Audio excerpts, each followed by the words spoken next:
آپ دیکھ رہے ہیں A1 ٹی وی۔ نظر ڈالیں گے کھیلوں کے میدان کی طرف۔ پاکستانی باکسر عثمان وزیر نے ورلڈ باکسنگ ایسوسی ایشن کا ٹائٹل اپنے نام کر لیا۔ گلگت میں ہونے والی باکسنگ ایونٹ کے دوران حریف باکسر نے ان فٹ ہونے پر عثمان وزیر فاتح قرار پائے۔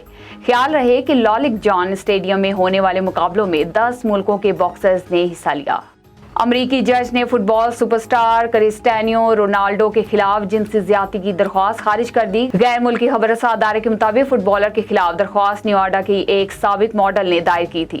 سابقہ خاتون ماڈل کیتھرین مائروگا نے الزام لگایا تھا کہ رونالڈو نے 2009 میں لاس ویگاس کے ہوٹل میں ان سے زیادتی کی کوشش کی تھی، تاہم کرسٹیانو رونالڈو نے خاتون ماڈل کے تمام الزامات کو بے بنیاد قرار دیتے ہوئے ان کی تردید کر دی تھی۔